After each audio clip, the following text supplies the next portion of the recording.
Hey, Jimbo, you ready for this deal? Hey, let her rip, Cody.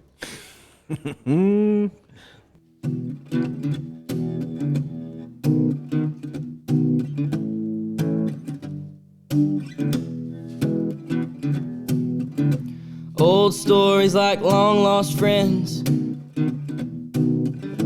rodeos and late night bends, history before our time, round pens and pasture rides,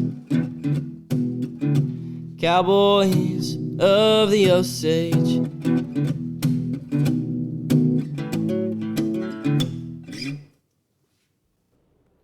Howdy, everybody. Welcome to another edition of the Cowboys of the Osage podcast, brought to you by the Ben Johnson Cowboy Museum, located in historic downtown Pawhuska, Oklahoma. Hey, it's old Cody over here, and as always, I have my main man with me, Mr. Rodeo Historian, Mr. Western Historian, Mr. Ranching Historian, historian of everything Western way of life, and a songwriter, Jimbo Snively. Hey, Jimbo, good morning. Good to see you. What in the world do we got going on today? Hey, Cody, boy, it's just another great day in the Osage, man. And, Cody, we've got Mr. Keenan Barnard with us today. And, you know, there's not a more historic ranch in the state of Oklahoma than the old Chapman Barnard Ranch. I mean, there's more champion cowboys come out of that, movie stars. They shipped more cattle out of there at one time than any place in the United States. Largest ranch in Oklahoma in 1940s. You know, the best grass in the United States. There's cowboy tracks all over that place. You know, just a historic ranch. And it was founded by Mr. Chapman and Mr. Barnard. And Mr. Barnard, Horace Barnard, is Keenan's grandfather. Mm-hmm. And Keenan spent a lot of time up there and got all kinds of stories, probably knows about as much about it as any living person left today. And we're going to touch base with him on all those stories and the things he remembers and all the old cowboys up there.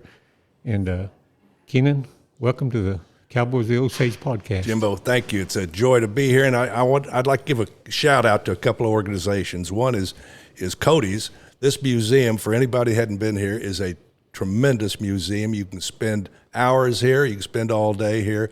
And personally, I just am so overjoyed that he chose to honor the Cowboys, and the Cowboys of the Chapman Barnard are featured here prominently, and I really admire that as a member of the Barnard family. It means a lot to us. And I'd also like to give a shout out to the Nature Conservancy. What a top-notch organization they are, and they've done the same thing in honoring my grandfather and Jim Chapman for being good stewards of the land, taking good care of the land, never overgrazing it. And even to this day, the docents, when they give tours at the bunkhouse, well, they know more stories than I do. And the stories keep getting better year after year. And so a shout out to Harvey Payne, Bob Hamilton, Mike Fuhr, who's the president or the leader of the Oklahoma chapter. Top-notch organizations, and it's just a thrill to be here. So thank you, Jimbo. Well, we're happy to have you for sure. What's your first memory of that ranch? Well, my first memory was moving back from California in '53. I didn't get to meet Ben Johnson Sr., who was the foreman there for, over 20 years, I think. But riding up with my grandfather, I was probably 8 or 9, and you come up that first hill in the 107, which was the first Chapman Barnard pasture, and you'd come over this rise, and Grandpa'd stop the car, and he'd say, "As far as the eye can see is the Chapman Barnard Ranch." And I had never seen anything like that in my life. So that's my first memory. And then we had to drive for maybe 8 or 9, 10 more miles to get to the headquarters. Right. And so being a city boy, it just fascinated me. And then I remember spending the first night in the little house, which my grandparents would stay at when they were up there, thinking, man, I've never heard so many bugs in my life. But, I was just hooked from the get-go. I loved to ride those horses. They always kept a couple old gentle ponies up, and it was just a joy. So I was hooked early on. Did you stay? You said you stayed in the little house. What houses were up there then, besides the bunkhouse? Well, the bunkhouse was the main house, and then a little bit north of it, I think the Cowboys lived in it for the last 40 years or so, but it was a little white house, frame house, and they called that the little house. They called the bunkhouse the big house.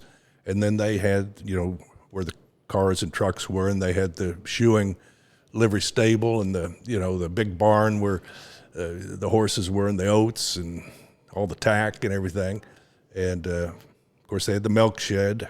I spent a lot of time at the milk shed when I worked up there in the summers. And they had 2 little houses for cowboys, but the bunkhouse was just the same as it is now, except we didn't have air conditioning, and it's concrete floors, and those beds were 100 years old, and the mattresses were about 1.5 inches thick, and it was hot up there in the summer. But I started working up there when I was 15 because I got to drive trucks and cars and ride horses, and when I first started up there, it was still the Chapman Barnard Ranch, and they were still used the railroad to ship and receive. And so that was always an exciting time. I was never up there for receiving because that was in the springtime, but in the summer when I worked there, in August, we'd ship cattle from Blackland. And that was always an exciting time because you get up before dawn and you just mosey a herd of cattle, maybe 1,000 steers in those big pastures. And Grandpa and Uncle Jim didn't want you running those cattle. We just grazed them across and got them pinned. It was still early in the morning, and then they weighed them all and waited for the train to come in, and the women all brought food and put it in the cake house and had these big long tables, and it was exciting. How many head of cattle would each train car hold, approximately? Do you remember? I heard from one of the docents a couple of weeks ago, Jim from Tulsa. He said that when the cattle came up, there'd be 30 head in each train, and when they shipped them in the summer, 23 would fit on that same car. So they had fattened that much. I read somewhere, I hadn't thought about this, but they said that the train a lot of times didn't have time to wait on them, so a lot of times they'd have the cattle loaded before the train got there. Do you know anything about that? Like they could load an empty car and then take these big bars or something and roll that car to the next car where they could load cattle before the engine actually got there. Well, I don't know how they would have done that without an engine there to move the cars. Well, they said they could take bars and several cowboys and roll that car out of the way and bring another one in. But in the early that sounds days, kind of far-fetched, but... Well, when that movie was in town the other day, Jimbo, something did strike me about the early days and the trains and stuff. They weren't near as big. Right. The train engines weren't near as big, and the train cars weren't near as big as they are today. Yeah. So I can see how possibly if you have a good old rock bar or something, an iron rock bar, a few of them, you could possibly move a little train load of cattle. I just heard that, and I didn't know if it was an urban legend or if it actually happened or what. Well, you're adding to that urban legend. I'm adding to it. But another thing is Mr. Chapman and Grandpa Barnard, they could always tell what these cattle were going to weigh, and they'd when they weighed them on the big scale, that scale was as wide as this room, and they'd get a carload of steers on there, and they'd bet on what that was going to weigh, and Grandpa or Chapman would always win the bet. The cattle buyers would always be giving them $1, Mm-hmm. So they love to have fun and they love to bet. So they were usually sold right there on the place, and didn't have to go to auction somewhere. Yes, that's they right. Went to the feedlot probably. Those buyers would come in and they'd look at a pasture, and Grandpa would take them to the little house and feed them a steak, and they'd play gin rummy, and maybe late into the night, and they'd make a deal. They'd buy 800,000 head of cattle.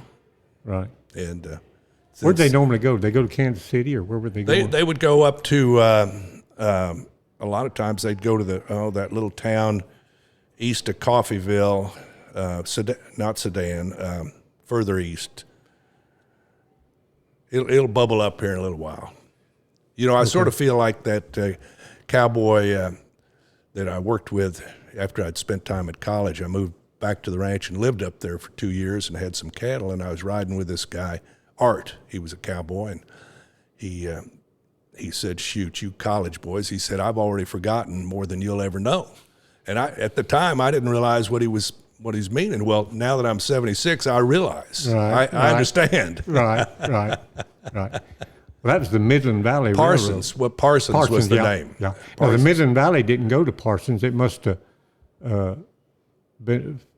got off on another railroad. Well, maybe what I'm remembering is after the trucking started. You know, the trains sort of stopped in, I would say, the mid-'60s or so, and then your trucks started hauling cattle, and I remember back in the late '60s, the horse trailers had started to be seen, and the cowboying sort of changed a little bit. But they could have another train track could have picked them up too and took them to Parsons. I really don't know what goes through Parsons, but the Midland Valley goes to Wichita. I think it's where it goes right through my place. So all those steers that came up here went right through our place to get up there at one time, coming in. Yeah.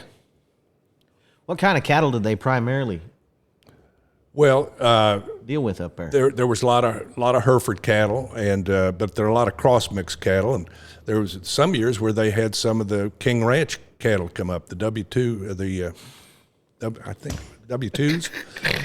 Oh, you want to hear something, Mr. Barnard? I hate to get you off subject, and I really do. Here, I don't know, about a year, maybe 2 years ago, Red Steagle. Have you heard of Red Steagle? Yes, the great cowboy poet and singer and author and cowboy newsman, Red Steagle. He called me up.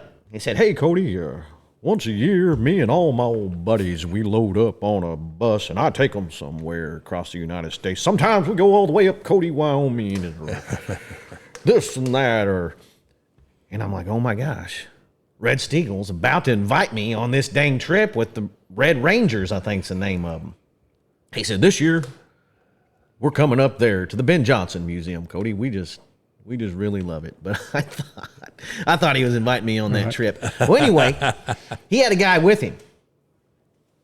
Everybody else went over to eat at the Merc when they first got here, the Mercantile that Reed Drummond owns. There's one old guy, had a great big handlebar white mustache, about this tall, not a real big guy. He stayed behind. I said, "Sir, how you doing?" He introduced himself. T.O. Kleberg was his name, and I didn't know anything about him at the time. Name didn't register anything in my mind. And he said he was a rancher down in Texas, and he helped Red with his things. So I thought he worked for Red Steagle. Heck, I didn't know. Well, anyway, I said, "Let me show you some real ranching stuff back here, T.O." And I went and showed him the Chapman Barnard and the Drummond Ranch, and all the great ranches we have from our area.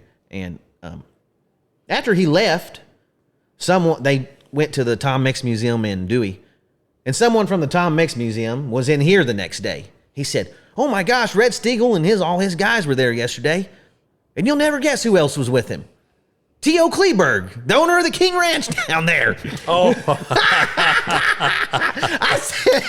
I was showing him all about ranching up here. I had no idea who he was. The owner of the King Ranch. He's got pickups named after his ranch and everything else. You showing him a real ranch? Yeah, I was really showing him what real ranching's all about up here in Oklahoma. That's a good He's story. probably still laughing about that. Oh, yeah. He's like, "Oh, that dumb kid over there in Oklahoma. He didn't have any clue." But I really didn't. I swear. And, that's ranching royalty I was sitting there talking to, Jimbo. And couldn't ask for a nicer guy. And he said something about the King Ranch. And I was like, "Oh, yeah, we get Mark Freeman won top hand at a King Ranch rodeo they had one time. I have the spurs in here." And I went and showed him to him. And had no idea he owned the King Ranch until 2 days later after he left. Well, you better get him back up for a podcast. He probably don't want nothing to do with us now. No, he don't like us anymore. Yeah. Don't know who I am. Well, I just didn't. I feel embarrassed. And now that I've heard his name and stuff, I think I've read it and heard it, It just didn't click that day. Is anything like that ever happened to you, Jimbo? Yeah, worse than that. Some stuff I can't even tell. Yeah. Well, Grandpa Barnard loved the Osage. He loved that ranch, and I think he loved it more than anything. The family was on a trip one time, and my dad was along, and they were out at Carmel, California, where arguably is the prettiest place where the land meets the ocean. And a gorgeous place. And my dad said something about, isn't that the prettiest thing you ever saw? And my dad said, well, it's pretty. It's not as pretty as the Osage. Right. And he meant it. Yeah. And then Ben Johnson Sr. was like a brother to my grandfather. And they had a lot of fun together. And they worked real hard together. They were hard working. But Ben brought a lot to the table for my grandfather. And there's a story about they were working cattle one day, and they bet on the OU Texas football game. Now, my grandfather wouldn't bet a lot unless it was a sure deal. So they just bet a nickel. And so Johnson said, he always called Mr. Chapman, but he always called my grandpa Barnard. He said, Barnard, he said, are you able to pay that bet you owe me on the OU Texas game? And Grandpa said, well, yeah. He said, but all I got's a $100 bill. Ben said, well, I figured as much. I got change. So, Yeah. he was a hard guy to get ahead of. Yeah, I bet. He loved to gamble. Yes. Mr. Johnson did. Yeah. Mr. Chapman and Mr. Barnard, they were related somehow, weren't they? Yes. Yeah. You know, I had an aunt that said, we really don't have a family tree. It's more like a family wreath. Yeah. And so it all started with this fella, McFarland, Robert McFarland. He moved to Holdenville before statehood and married Ida Barnard, who's my grandpa's sister. Well, grandpa's parents in Waxahachie died. I don't know how they died. They died, and so the kids were fiddled out to older siblings, and my grandpa and one of his sisters came up to Holdenville to live with his sister Ida Barnard McFarland. And so they moved up there, and they were taking a mule and a wagon to get there. Well, something happened to the mule on the way, and they had to walk the rest of the way to Holdenville. So this was back before statehood. It was a pretty rugged area. It still is around Holdenville. You been down there? Holy moly. There's a lot of good people come from Holdenville, though. Cedar wood and tick-infested area, and lots of copperheads, too. So anyway. And moonshiners. And the hillbillies. McFarlands had two daughters. One was Lita, and one was Pauline. Well, Lita married her first cousin, J.A. Chapman. So they were first cousins, got married. So my grandpa was actually J.A. Chapman's uncle. And of course, they become businessmen. But the ones that made the huge amount of money were McFarland and Chapman.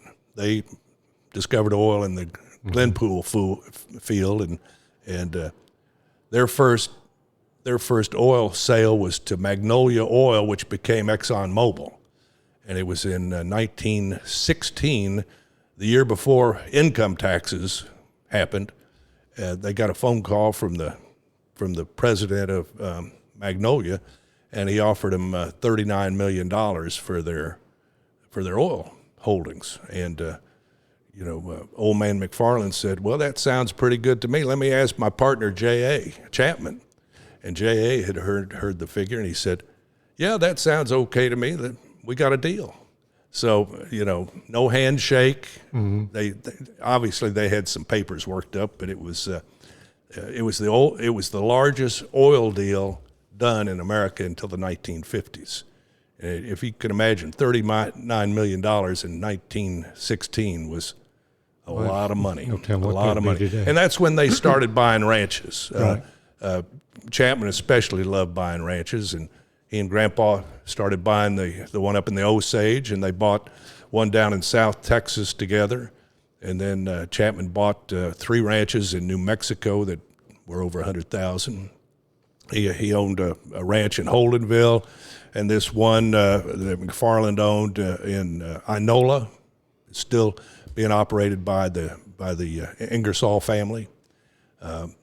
So anyway, they got into ranching in a big way, and then my Uncle Jim Bob, who was the oldest son, sort of the heir apparent, lived down in San Antonio and ran that ranch down there where they'd take these yearlings and send them up to Oklahoma to fatten up on that Osage grass. So My grandpa always was proud of the fact that even in the lean years of the Depression, that ranch never lost money.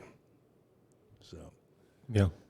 My grandfather worked up there during the Depression a few years in the 30s. He said the dust was so bad sometimes when he's feeding cows that he couldn't even see the cows, until couldn't find the feed grounds. I believe it. The cake house. They'd fed out of a cake house, Yeah. And he couldn't find the cake house till he found the cows, and he knew they'd be close to the cake house. And then he'd go looking for the cake house. But that was right in the middle of that dust bowl. Yeah, that was real cowboying. Yeah, So, yeah. And those ponds, they dug them deeper so that they wouldn't run dry. And I think Grandpa said they never ran dry, those ponds. But, those were rough years, and the wages weren't very top wages either. It was like $1 a day. Yeah. And they'd get a little bit of beef, supplied to them. Right. But that was hard work. But I'm surprised how many people that lived up there have nothing but fond memories. Yeah. Somehow you forget all the hard times. Yeah. And You just remember the good when I ones. was working up there in the summertime, Red Brooks lived up there, and his wife Frances, and they had 4 daughters. So after working, a long day, we'd jump bareback on a horse and ride the mile up to Red's house to flirt with the girls, and they lived in that clapboard house, and they had cistern water and an outhouse, but those girls to this day have nothing but fond memories of growing up on the Osage, and Frances Brooks, the mother, was like a saint. Yeah. She was the kindest, sweetest woman I ever knew. She cooked up there? She cooked up there. She cooked up there, and then she'd come to my grandparents' house, the little house, and cook for them some and clean up a little bit. Mm-hmm. Did you remember Floyd Cochran? She cooked up there. Yes, you bet. You bet. Yeah. She is Johnny Kelly's grandmother, and she cooked up there. What was the son's? Wasn't there a son named?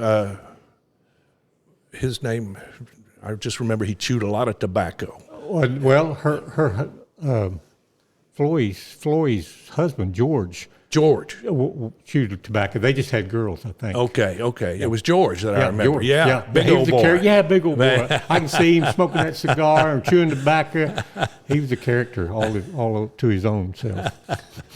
They chewed tobacco and smoked cigars? Well, he chewed. I know he chewed tobacco and he did smoke cigars. Maybe not at the same time, but he was a cattle buyer. Well, this is hard to believe, but when I lived up there, I chewed tobacco, did snuff, smoked Marlboro cigarettes, and did all that stuff. Yeah. Yeah, you want to hear something crazy? My grandpa was the same way, Jimbo. He chewed Skull and this other brand called Hawkins, and he'd mix it together, chew it in his lip. He'd chew loose leaf tobacco, like Red Man or something. He'd smoke cigarettes, and he'd smoke them little cigars with a plastic tip on the end. And a lot of it he did all at the same time. I'm glad he had that little filter on there. He lived like 80-something years old. He outlived almost everybody in the family. But I wasn't a real good chewer. I was one of those guys that, you're in the pickup truck, and my head's sort of going back trying to keep all the spit from going down my throat, know. And finally, I'd say, I got to spit, Right. I was always the first one had to spit. Right. Did they have the white deer up there then? Yes. What was the story on them? Where did they come from? They came. Those white deer came from Japan, and Grandpa Barnard got them out of some zoo in Colorado or somewhere, and he also got some Siberian deer that had these white spots on them.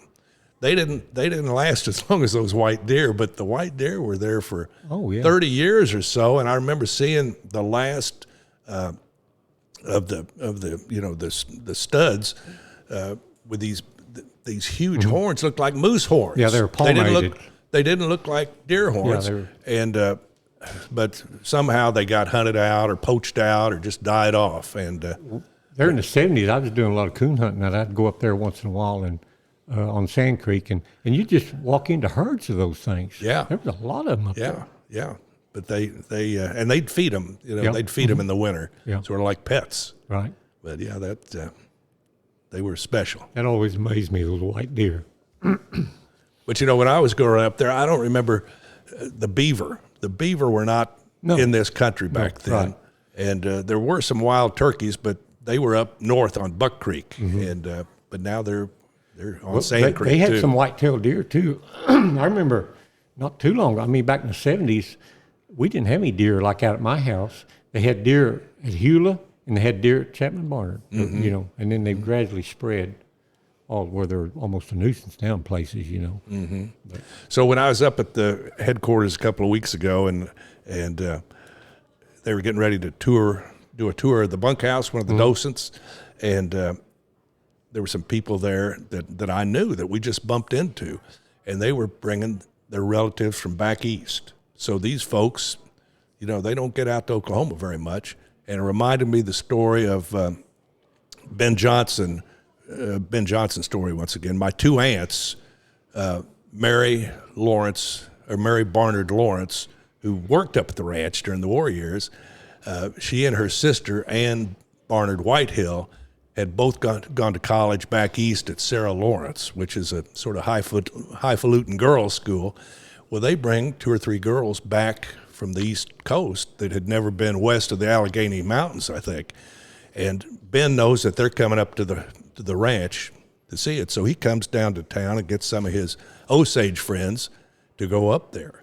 And so he's got one Osage friend that's sitting crossways, you know, at the gate going into the headquarters, and he's got all his Osage regalia on, looks great. And these girls get out of the car and they see this Indian. Well, they've never seen an Indian before in their life, and so they sort of go around him as far as they can, and they're going down that breezeway at the headquarters. Well, he's got another Indian around the corner, and as one of these blonde girls goes by, he reaches out and grabs her hair and goes, and those girls scream to high heaven and run down to the office, you know. Well, I bet they did. Ben Johnson had a good time with that. Right. He had a good sense of humor. He had a great sense of humor, and but he was a real man's man too. Oh, yeah. He was, he didn't put up with much nonsense either. He was tough as wet leather. Yeah. So he could box some ears if he needed to. Yeah. He seemed to take his job up there extremely serious from what I've read, though, because it don't seem like he entered too many rodeos after. No, he was a world champion, won Cheyenne 3 or 4 times, you know, and he just pretty well quit to run that ranch.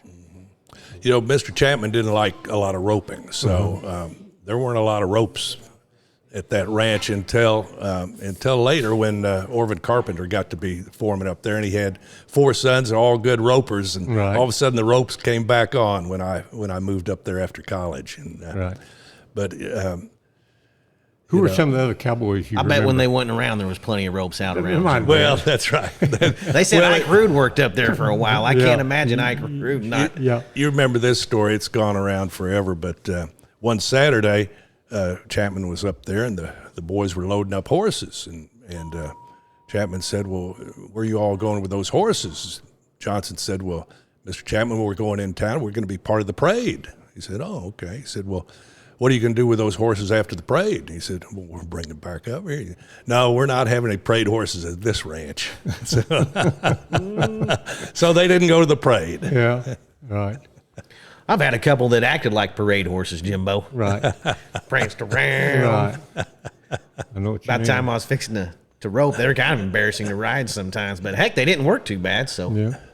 Who were some of the other Cowboys you knew up there, Keenan? Well, one that I worked with, Oliver Knuckles. Oh, Nuck. Yeah. He was pretty famous, and we didn't always have time to spend time talking after lunch, but every once in a while we'd sit out in that breezeway, and Nuck had some great stories. And he'd talk about a catfish that had some kind of yoke on its shoulders that was tearing out water gaps along Sand Creek. Right. And he told some good stories. That was. I heard somebody told me the other day that used to work up there said that actually Ben had fired Nuck way back, and got mad at him about something and fired him, and wouldn't even let him ride back to the ranch. He was so mad he made him walk back to the ranch and get his stuff. And then after Ben died, he came back to the ranch and went to work there. And get his stuff. Well, no, he came back and worked, then till way up in the. one of the hands I've always been interested in is Slick Strayer that worked up there with Ben Johnson. Slick was famous. What can you tell us about Slick? Well, Slick was the runner. He was the runner that was so fast.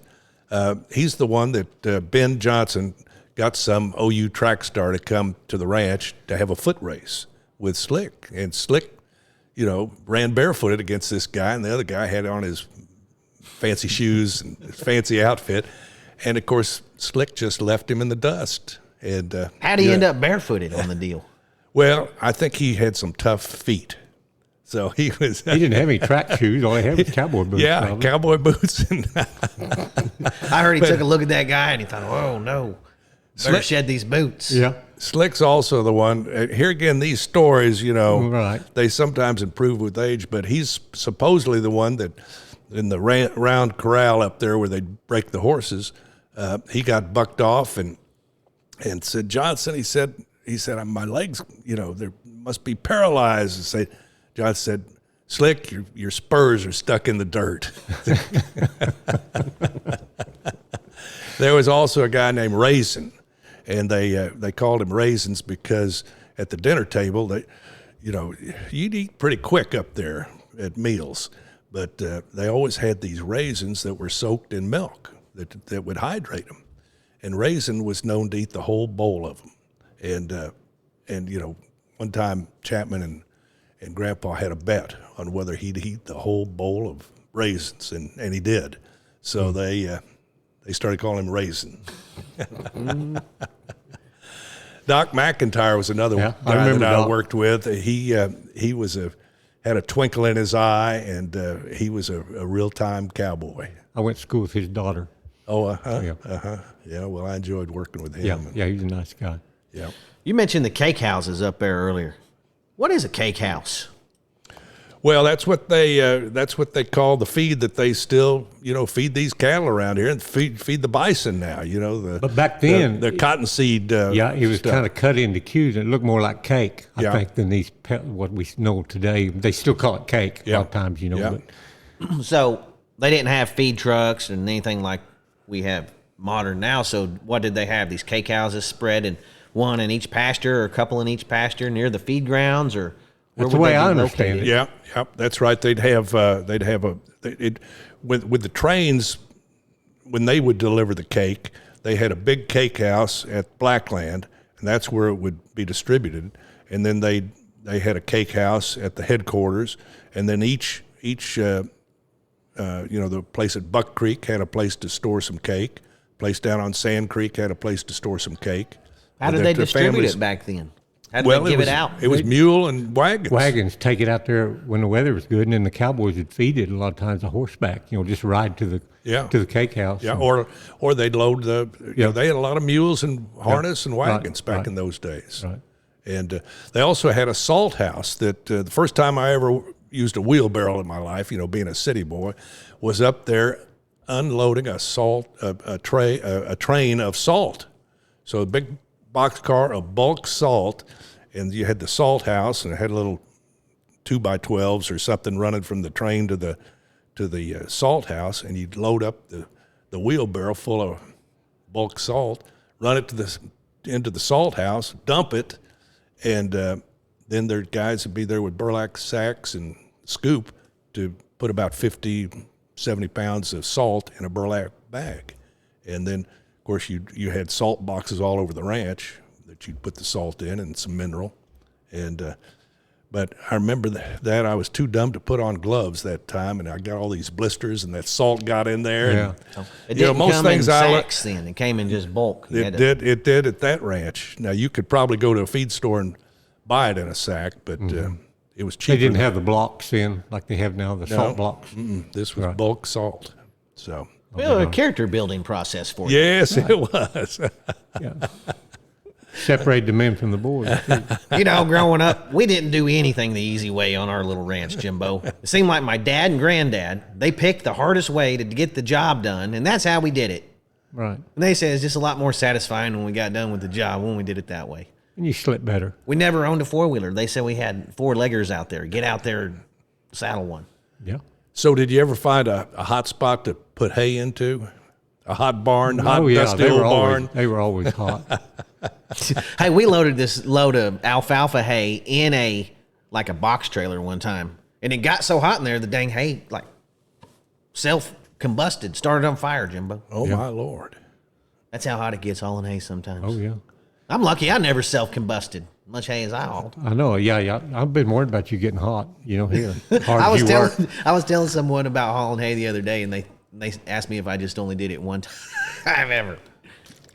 Back then, they didn't know what a round bale was. It was all just square bales. And handle them, and they were tougher back then, for sure. It's harder to get people to haul hay now than it. Right. Yeah, that's why they have the big bales, I guess, because nobody will haul wants it. to haul it. It is hard to get people to haul. I thought I was getting rich, a nickel a bale on that 150-pound alfalfa bales we were hauling. It might have only been 120, but they seemed like 150. And then they had 100-pound gunny sacks full of feed. Didn't know what a 50-pound bag of feed was back then. So how would they take care of all the animals in the winter, when you got a bunch of cattle turned out? The same way they do now? Just They shipped so many steers in the summer. What did they have to take care of? All they had were the mother cows. And right. My grandpa, his brand was X-Bar, so he loved his X-Bar cows. And, there'd be about 1,000 of them that he'd keep to winter. And so, you had the calving starting in the fall and just a good old commercial herd of Herefords, and they'd feed them. Those pastures they stayed in were pretty close to headquarters, and there's a lot of timber and a lot of cover for them, and they'd feed with with mules and wagon, and so it'd be cold. Right, it'd be cold for everybody, and things really changed though when the ranch went from a generator to electricity, and of course it always had natural gas, I think. But before then, it was they had chickens and they had hogs they slaughtered. They raised their own colts, horses, But it seems like after electricity, they held on to the chickens for quite a while. But trucks got to be a bigger thing. Pickups came in, and things started to change. And things were a little easier for everybody. Right. But still, that work ethic was strong, and there wasn't a lot of frivolous stuff that went on. Who are some of the foremen that have been up there after Ben died? Well, after Ben died, Clyde Lowry took over. He had been sort of the, Ben's top hand, and he was a small, wiry, hard-working guy. One of those guys that, tanned on his hands and his neck. But one time we were at a water gap working, he took off that shirt, and it looked like marbled muscle. I mean, it was just as white. It looked like a baby's butt, It was so smooth and pretty, but muscled. Right. And he was one tough guy. He cut his leg one time on a chainsaw and sewed it up himself. And, didn't even go to the doctor. Well, he was taking a bath one night and pulled that leg up and smelled something nasty. He had gotten gangrene, so he almost lost that leg. He finally went to the doctor, and they healed him up. He's tougher than a boot anyway. So I heard he was quite the roper. He was a roper. He was telling us he was quite a roper, and his wife Pearl, why she could probably take down any man. She was tough, and together somehow they amassed enough money to buy a sizable ranch up near Cedarvale, Kansas. I think he had a couple of thousand acres when he retired as foreman of the Chapman Barnard. And then Bill Vivian was one that came out of New Mexico, and he looked like the Marlboro man. I remember him. He was the real McCoy, and just a great guy. He was there for a couple of years, but he really missed those mountains in New Mexico. So he went back to New Mexico. Then when I was working up there after college, Orvin Carpenter was the foreman, and he had 4 boys. Danny, who worked up there till just a few years ago for the Chapman folks. We have his and spurs on display back there, Danny's. Good, yeah. Larry, Carpenter was the foreman later on at the Barnard Ranch, and then Harry, and the oldest one, Gary. Gary, I haven't seen Gary or Harry for a while. Yeah. Hope they're still alive and well. I think Larry's, so. Yeah, Larry passed died, away, but he was a great guy. Yeah. Then, what was the guy's name that was from the Holdenville Ranch? Bill. Was it Tabor? Bill Tabor? Yeah. And he was a really nice guy too. Yeah, sure was. And then Bill Reeds was worked for Bill Bell in the office. He was the office manager up there for a few years. But they've always had really good leadership and people that get along pretty well with folks. Right. So there was one time when there was a lot of unrest among the Cowboys because they just weren't getting paid enough, weren't getting enough beef, and this is when Orvin was the foreman, and we were getting ready to go gather up Pond Creek and ship the cattle out of Pond Creek. Well, Pond Creek is one of the more remote pastures at the Chapman Barnard, and those steers, they're more like deer, they're pretty wild, which really sort of easier to handle than real tame cattle. But the Cowboys all quit. So there were like 7 Cowboys quit that morning before we head out there. And so it's just Orvin, I think two of the Carpenter boys, or maybe 3 of them. So there were 5 of us going to gather that whole pasture of maybe 700 steers. And I thought, well, man, we can't do that. Well, we did it. And, it wasn't a big problem at all. And then, we drove them to Blackland. That's probably a 7-mile, journey, and shipped them out of Blackland. So things did get a little dramatic at times. If you went to gather them at daylight, how long would it take you to get them to Blackland? Oh, you'd get there mid-morning. Mid-morning? Yeah. That's a pretty good trip. Yeah, because you'd start before it got light. Yeah. And you'd be at the pasture just when you could start seeing them. Right, sure. So, and maybe 2 or 3 hours to get across. Why'd they call it Blackland? That is a good story, and I've heard different speculations on it. I always thought it was because the dirt was really fertile there.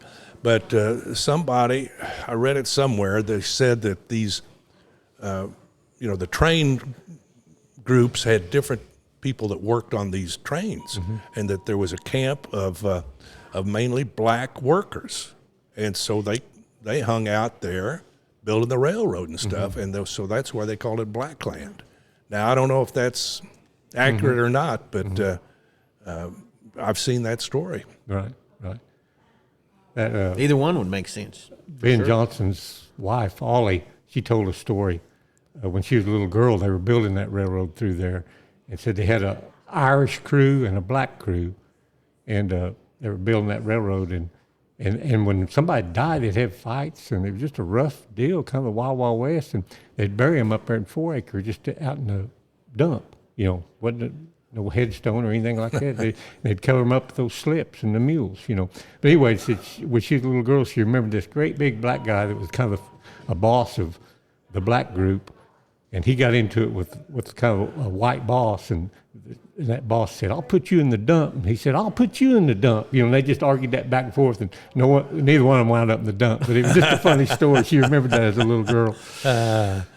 Well, a lot of great memories. A lot of great memories up there. But it's, like you said, it's the coldest place I've ever been, and it's also the hottest place I've ever been. So, a city boy like me realized he better get back to the city and, grow to be an old man with his boots on. Yeah.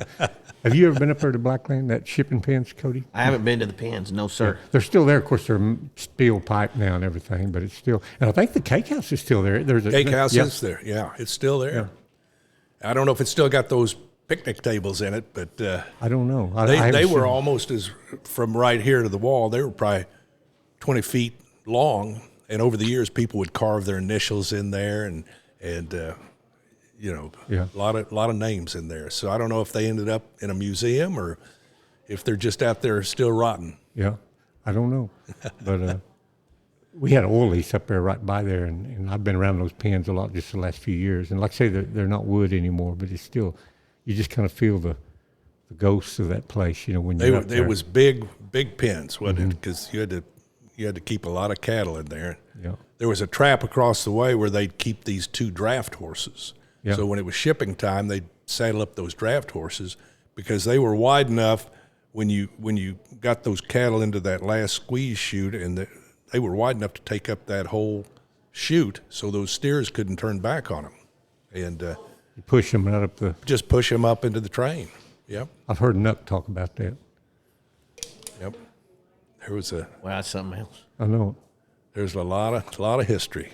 So Well, some of the other neighbors would ship out of there too. It wouldn't just be the ranch cattle, would it? no, I think that's accurate. Now I don't know if the Adams Ranch did or if the ranch, whatever it was before it was the Adams Ranch, may have done that, but I think the Reeds maybe did, and I just don't know all the other folks Right. that shipped out of there, but the different people shipped and received out of there back in the war years. Right.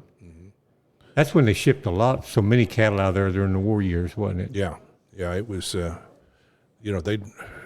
I always heard they ran like 20,000, but I heard from a docent it was 30,000. So I don't know, somewhere between that. But that's a lot of cattle. Boy, it was. A lot of and cattle. to drive them all the way seemed like Buck Creek's just out of this world up there to me, Yeah, that was a long drive. Cut across that Borum country. Yeah, you can kind of cut across the angle, but if you just drive it, it just seemed like, God, it takes you forever to get to that house up there Yeah. on Buck Creek. Yep, that's right. What about who made the deal with Howard Hughes to come buy a bunch of horses from the Chapman Barnard Ranch? That's sort of been lost in history to me. But, there was some director that needed some horses. And, that's back when they raised their own horse. They had a lot of horses up there. And that's where, of course, Son Johnson got his chance to take those horses to California and decided that instead of getting $1 a day, he'd like those Hollywood wages. He wasn't no dummy, was he? No. And I heard from the docent that it sort of split Ben and Son Johnson's relationship, and I never knew that. But I guess Ben Sr. was a little miffed that Son wasn't coming back to the Osage. Right. Well, you couldn't blame him. Yeah, you can't blame him. And He did all right. Yeah, ain't that something? Bought a load of horses from the Chapman Barnard Ranch. I guess that you said they raised their own horses. Ben Sr., they said, had a good eye for a horse, too. oh yeah. So I imagine they were raising some very great horses, some powerful horses. Right. No doubt. What about when Walt Disney sent a crew there?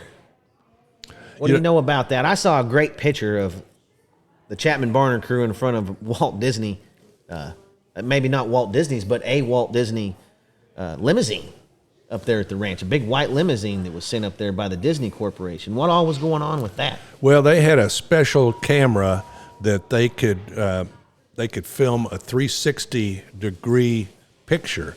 And my dad and mom and my 2 older brothers in 1958 went to Europe, and there was a World Fair in Brussels, Belgium, and they went to the U.S. Pavilion, and they were standing in the middle of this thing, 360 degree, and all of a sudden there is Grandpa Barnard on a horse with all the cattle. And so it was at the World Fair in Brussels, and they saw this Disney thing that had been, it's like you're in the center of the herd in Sand Creek or something. The Cowboys are there, all the cattle are there, and so that was one of those Disney things. And there have been other, Life magazine was up there and did a story, and so it was a famous place at one time. And quite frankly, I gotta plug the Nature Conservancy again, because that place is finer today than it's ever been, and it's because of them. And I've said this before, that 2 of the finest men to ever walk that Barnard Ranch are Harvey Payne and Bob Sullivan. They're as good as anybody that's been. Right. So 1993 is when I think the Chapman part of that's sold. And or was it the Barnard part that went to the Conservancy? The Barnard portion is what went to the Well, there was the a lot of Conservancy. For some reason, there was a lot of resistance to that locally. There really was. What was that all about? I think the resistance had been there when Senator Nichols was going to introduce a national park in part of Kansas and Oklahoma. There was so much resistance, he dropped that. And then the Nature Conservancy, when they found out the Barnard portion was available, they got interested, and the resistance was there again from the ranchers and the oil producers and the Osage. Nobody wanted something like that happening and all that land going out of production, and yet the Nature Conservancy did a wonderful job of educating everybody, getting everybody on board, getting everybody on the same page. And so here you have Frederick Drummond, who was a rancher, becomes one of the advocates for the Nature Conservancy. You got Jack Graves, an oil producer who was fighting it, becomes a big supporter of it, and the Osage Indians got behind it, and they got on board. So, they really did a remarkable job getting everybody on board and supporting this, and it's been a wonderful organization. They've identified 300 different plants and species, and it's Right. They've done a great job. Reintroducing the bison. I heard otters reintroduced themselves up there. Yeah, They otters. just showed up Yeah. out of the blue. Yeah. Well, there you go. That's a beautiful creek up there, that Sand Creek. Cody, you see it over there toward Bartlesville, it's just some muddy creek. But up there, it's just beautiful, clear. It doesn't even look like the same creek. Well, I think Bird Creek Yeah, starts Bird up Creek there starts by up there at Blackland, Blackland. doesn't it? Sure does. And they had some problems with the quality of the water here a few years ago, I think. Yeah, and I worked for that old company at Yeah. the time, went through all that. Yeah. So there's Now, I read that the number one endangered ecosystem in the world is prairie land, natural prairie land. I know there's not any prairie chickens like we used to. You remember the prairie chickens Oh, up yeah. there, how thick they were. we used to go hunting prairie chickens. Oh, and I've hunted them. they're hard to hunt. You had to get them on they're coming into the roundup ground in the morning or Right. whatever.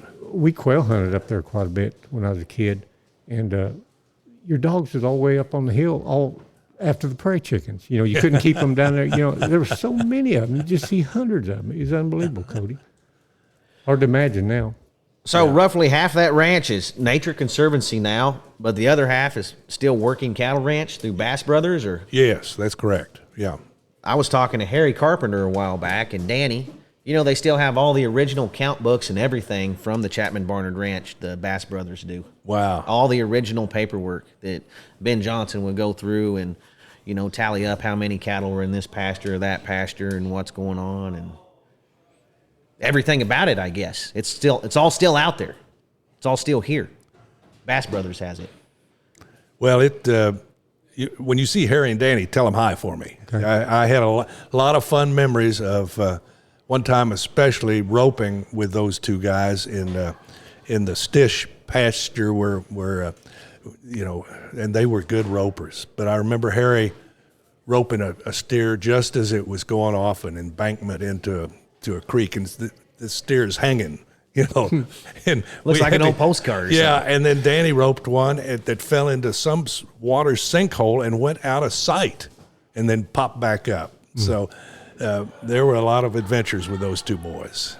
They was good kids. But the Chapman portion of the ranch, when he died, Grandpa and Chapman had a deal that whoever died first, the other one, the surviving one, would get the headquarters and all the pastures around the headquarters, and then the one that had died, his estate would get the pastures that were outside. So Jay Chapman ended up with Dog Creek and Buck Creek and the Borum country and the Daly country and Blackland country, and I think I don't know if he ended up with the Leahy, but it's still a sizable amount of land. probably close to 30,000. And the Bass brothers have done a good job of keeping it up to, Yeah. like I say, we had a lease up there, and they're all time spraying for Cerisa and different things, and they're taking good care of it too. Yeah, yeah. Well, I drove up through that country a couple of weeks ago, and it looks as good as it ever looked. Yeah, right. And I think the Mormons are probably doing a good job too with the old Adams Ranch. Oh yeah, no doubt. And of course, that Drummond family. What a tremendous family they are. What a tremendous asset for Oklahoma. And I've said before, Frederick Drummond was one of my all-time heroes. But for that family to succeed in passing those ranches on generation after generation, they're a lot smarter than we were. So, Right, right. It's over a decade, maybe a decade and 10 years. They've been ranching the same land with the same family in the same area. That's almost unheard of in this day. Yeah. It really is. Yeah. It's an amazing feat that I'm sure they're very proud of. Right. And then this Reed Drummond, my gosh, what a boom to this area. Just incredible. There's a nationwide on the shelves at Walmart this winter I saw, Jimbo. There's little miniature replicas of the Mercantile, a building here in Pawhuska being sold worldwide, and people are loving them. Yeah. They got cookie jars of towns here, of buildings here in Pawhuska. They're selling worldwide. I don't think anyone's thinking about this, all the old ranchers patterns, the dishes that you grew up with. That's what she's putting back out. Yeah. I mean, it's just great to see one of the biggest stars in America living right here in Pawhuska. Well, Pawhuska better get ready for this movie coming out in October, The Killers of the Flower Moon, because that's going to bring more people into town, and hopefully it'll be in a positive way. So, Right. I hear it's quite a movie. We're going to see all shapes and sizes coming to Pawhuska over this movie. I've read probably 100 reviews on it. Yeah. Mostly they're all good, and just saying it's it's an epic. Yeah. It's an epic. But it was a tragic time, obviously, where the Indians just didn't have many rights, and so there's great wealth comes great greed. Yep. Anywhere that happens. That's just right. No doubt about it. That's right. No doubt about it. What about the cabin that's up there on the ranch? The old famous cabin. Is it the John Joseph Matthews cabin? Is that? Harvey Payne took us on a tour of that thing. It's tiny. It's tiny, but this man who lived there was quite an interesting man. I guess he fought in the war, and then he was a poet and an author. But that'd be a little lonely living up there. And He liked it that way. I think that's the way he was. He'd get up there and sit by that fireplace and write, and he was really a talented man, and I remember him well. Mm-hmm. Is he kind of credited with saving, all the Osage's old stories and language? Their language, Mm-hmm. yes. Mm-hmm. He sure is. I think you can book maybe a private tour of that cabin or something, or maybe once a year, a couple times a year. They go take a tour through there. I'm not sure exactly what's all. I'm just speculating this whole thing here, but it's a pretty famous place. A lot of real famous authors and stuff, I think, have came to write there, Jimbo. Wow. People we don't even know who's been up there. Oh, yeah. Yeah. There was a rumor a few years ago that Ben Johnson and John Wayne wanted to buy part of that ranch or the whole ranch. I heard that, but I never heard any really serious follow through on that. Right. But they could have been, that could have been a good outcome. But I think the outcome we've got is far superior. Right. So. Yeah, it's in good hands for sure. It's in real good hands, and the Nature Conservancy I think is going to continue to grow, and they're going to add to the prairie up through Kansas. I think they've got plans to save more of the prairie up through Kansas. Why can't we get that road blacktopped up there? Boy, I don't know. It was blacktopped at one time, Sure, but those oil trucks just beat it to death, and so they thought it'd be better to go back to gravel. But that would get visitors a lot happier because the last time I drove up there was, I've got an SUV, but it's front wheel drive. Well, front wheel drive doesn't do very well on gravel. You got to sort of watch it a little bit. But so I think it would help their tourism to get those roads blacktopped. Yep. And maybe I think it adds to the experience, Jimbo. That might, but until you have a flat. The and then- nostalgia of it, yeah. Every time I drive those roads, I get a leaky tire for sure. Well, it's great country, and I'm glad to see it so green and lush, and there's just a lot of good folks up here. Right. This is where I learned to wave at people when you drive by them, even if you didn't like them, because you might have one of those flats and need some help. And, Right. And so you always waved at people in the old days as you're Sometimes driving it's by just them. one finger, Yeah. I do a 1, a 2, sometimes a whole hand. Right. Yeah, it just depends on who it is. Yeah. Clyde Lowry, he'd always go with a full shake, Yeah. A full Yeah. wave. Uh-huh. Wow. Yeah. When I'm driving the Flamingo rig, I give it a full-on wave. Right. But You're in star mode, though, when you're driving that. You got that queen wave going I got on. it out the window like Right. that. So you're probably old enough to remember the tires that had tubes in them. Oh, yeah. Yeah. And you'd have a lot of flats on those, and you'd Right. have to repair them. We always repair them, pull those inner tubes out, Yeah. patch them up. You had a tire shop there at the. Yeah. We had a tire shop, and, pressure deal, and If change you a were lot of flats. making a Mount Rushmore of Chapman Barnard Cowboys, they don't have to be ones you even met or not, but just what you've heard or who you've heard about stories. Need 4 names. Who would you put on it? Well, you'd have to put on Ben Johnson Yeah. and Son Johnson, and probably Slick, and Tuffy. that fourth one, I just don't even know. You about got to go with Carpenter. He produced all those great kids that were all great Cowboys. Well, that's true. Carpenter. Yeah, that'd be a good one. That's really Yeah. something. Yeah. I bet old Slick Strayer never dreamed he'd ever be on Mount Rushmore.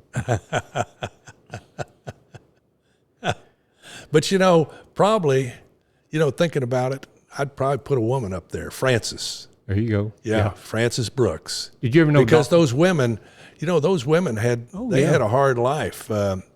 It could get lonely up there, and but they were the ones that kept the families going and got all the kids to school, and they had that one room schoolhouse at Pearsonia where all the ranch kids went, and it was sort of tough. Did you know Doc Martin, or was that before your time? No, I did know Doc Martin. Yeah, you bet. Yeah. Where was his place at? It was on between Buck Creek and Cedarvale, I think. Okay, way up there. Yeah, sort of close to the state line. Yeah. That's Did the ranch go all the way to the state line? it did during the 50s. It did. It went all the way. They had that Saul Meyer country.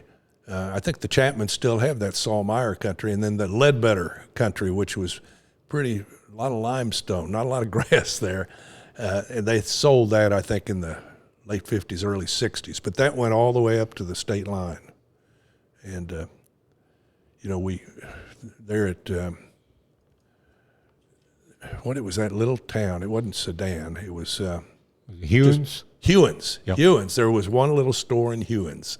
And, you could stop and get a soda pop or ice cream bar or something. We'd go up to Clyde Lowry's place to haul hay for him or whatever, and he'd buy us a 6-ounce Coca-Cola. That'd be what we'd have for the summer, is a one Coca-Cola or something. Those little Cokes are better than the big ones, aren't they? They are, for sure. There's no doubt about it. There was a little place in 4 Acre too, a little general store that sold a few things. Not much, but a few things. I There's remember some famous Pierce, photos of that. a bunch of Chapman Barnard Cowboys at that 4-acre store. Pearsonia had a little settlement, and stuff. It wasn't much there when I was a kid. When I was there, all that was there was the little schoolhouse, Schoolhouse. and then a couple of ranches, Right, ranch houses. Or It did whatever. had a hotel and everything at one time. Really? What I've read. Sort of a railroad boom town. Yeah. I'll be darned. Well, these little towns have sort of suffered. When we were up here at the headquarters a couple of weeks ago, we went through 4 Acre, then went through Scheidler, and went through Fairfax, Pawnee, stopped at the Pawnee, Indian powwow, and a lot of those towns are suffering. There's not a lot there. Right. But the country's still beautiful. Yeah. Granola, that's another little town up there. Yeah, yep. Sure, not much there. No, not much. No jobs, probably. No. I go do all their church auctions up there, Jimbo. Yeah. Granola, 4 Acre. Right. I don't even know all these other little towns. I'm always getting invited up there to do. You know, I like to charity see work. these old pictures. They all had good girls' basketball teams or men's basketball teams. Sometimes they won state. I think Granola won state one year. I've seen those old pictures. You know. Wow. Crazy. Well, but the best times are yet to come. So at least for Pawhuska, Yeah. you know, with the Osage Indians doing so well, and casino and all the hotels coming to town, and need to get another good hamburger place. Yeah, we do for sure. It's no joke because, like 12, 13 years ago when I first got in business here in Pawhuska, Kahika Street, where Reed Drummond is now, there was only 4 open businesses on the whole street, Jimbo. It was me, my old pawn shop. Right across the street from the pawn shop was the pharmacy. And then we had a Tower Loans place, and then Jody Martin's deal. That was the only businesses open on the whole Kahika Street Right. when I first got in business said here. And you that was saw- just 12, 13 years ago. You said you saw a tumbleweed roll down Yep, the I street. did. I swear. I sit there at the pawn shop one day. Well, I'd have weeks where 3 or 4 people the whole week would come in the store, And I looked out the window one time, coming off the hill there was dang tumbleweed just going right down Kahika Street. I said, "Oh no, this ain't good." Luckily, Reed Drummond, she busted it wide open for sure. Well, it's quite a place. So there used to be a service station, a DX service station down at the end of Kahika Street. And Fred's Sorry Service. yeah, that's it.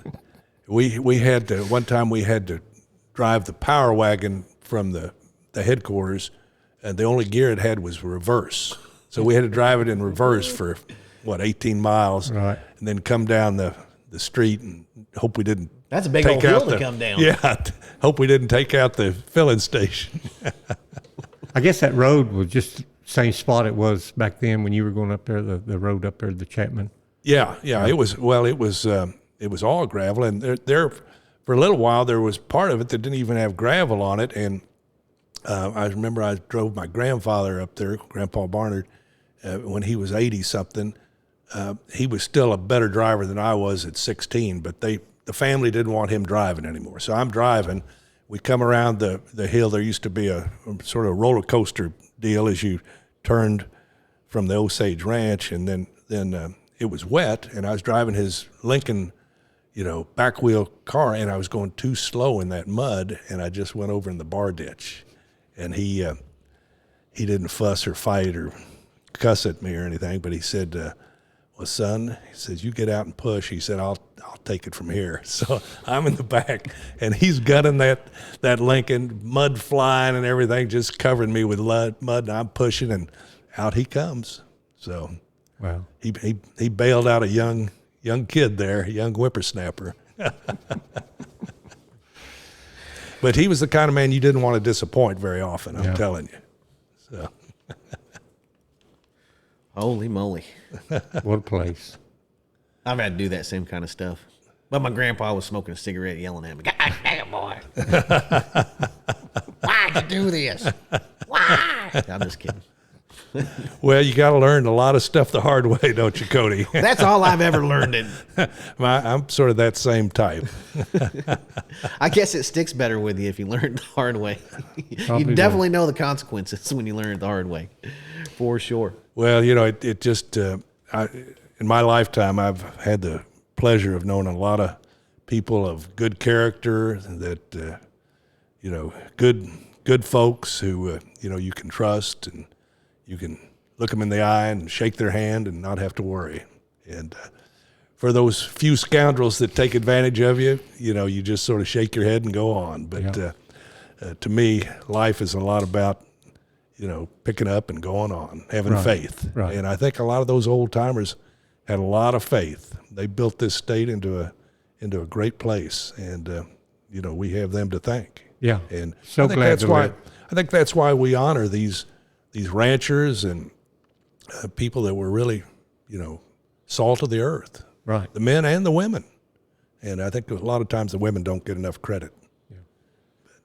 They live the life just like the guys. Oh, up yeah. there. Yeah, that's right. It's definitely not easy, but just like you said earlier, you read and read and read, and you talk and talk and talk to all these old timers, and they talk about how hard it was and how hard the work was and how long the days were. But they wouldn't change it for the world. Yeah. And they'd go back in a second to that. That says a lot about it right there to me. Well, it was a simple life. But I tell people that we learned in Tulsa a few weeks ago what's important in life, and that's electricity, because we lost it. And, we've gotten to where we rely on our electricity and our iPhones. And, We got soft. yeah, we got soft. Yeah, that was pretty bad. That was a Tulsa-apocalypse down there. Yeah, it was not pretty. But, once again, neighbors helped neighbors, and, people helped each other. And that's about the only – well, that's a nice thing that comes out of these disasters is folks reaching out. Well, they got a taste of rural living because, heck, we've been without power here at Pawhuska, I know, for like 3 weeks in a row before, when an ice storm came rolling through and knocked down all the telephone poles and stuff like that. So Tulsa was living in the rural life there for a while. And, that pandemic affected Pawhuska a lot. I know that Chief Standing Bear talks about the fact that a lot of his people, didn't have access to food. So I know the Osage Indians now grow a great amount of their food, take care of their tribe, make sure that doesn't happen again. Yeah. So, Yeah, they put in a big thing out here to be food sovereignty. They've got For the tribe. the meat market down there at Hominy, too, a big slaughterhouse deal. yeah. So, I ain't going to starve to death. Luckily, I'm married to an Osage, you Jimbo. go. Well, I'm not going to starve to death either as long as there's deer walking around out there at my house. We were real lucky right here during that deal. They only shut down Pawhuska for like less than a month. Mercantile was back up and rolling. Every store in this town that wanted to be open was back up and rolling. And, we had a tourism boom in the middle of it. We were real lucky. We got through it. But anyway, you got anything else for him, Jimbo? Oh, just thank him a lot for coming up. And it takes me back a long ways, when I was a kid and up there fooling around and worked up there then later in life and on those oil leases and stuff. It's I've heard about a special place to me. I've heard about you and your family for a long time, and it's a pleasure to meet you. And of course, Cody, he's a legend up here. Oh, and, yeah. Always fun being around him. And I think I said earlier I mispronounced Bob Hamilton, but he's the scientist at Nature Conservancy that I want to right that mistake. So anyway, it's a joy being up here and brings back a lot of good memories and a lot of good times. We appreciate you. Well, all right. Everyone get up there to the Nature Conservancy. Check out the old Chapman Barnard Ranch, now the Tallgrass Prairie Nature Conservancy. Get down here. Don't pet the buffalo. Don't pet the buffalo. If you do, film it so I can watch it. We're smarter than that here in Oklahoma. They do that up in Yellowstone all the time. I throw a little sidestep on him, Jimbo. Yeah, that's your old clown Buck coming out in you. would have done. But get it down here, see the museum, learn about a lot of the cowboys that worked up there, learn a little bit about the ranch, see some relics from the ranch, and just get to Pawhuska. It's just a melting pot of history around here between the Osage Nation, all the big oil corporations that's came and gone through here. But what I love is the cowboys from here, Jimbo. Oh, yeah. Learn all about them. And come to this museum and get your picture taken above on this bison that's over on my left, or get on the plastic horse and try to rope those horns. Yes. It's a fun deal. I think we need to change Webster's dictionary from bison to buffalo. I just like the sound of it better. I do too. That's what I grew up listening, hearing bison. Or buffalo, not bison. I know, correctly, they're technically bison. I know it's correct, but I get when corrected have all we the ever time. been correct? One time when I met my wife, Jimbo, said I do. That's the only time I did. Best something movie you good, ever made. for sure. All right, everybody. We'll see y'all next week.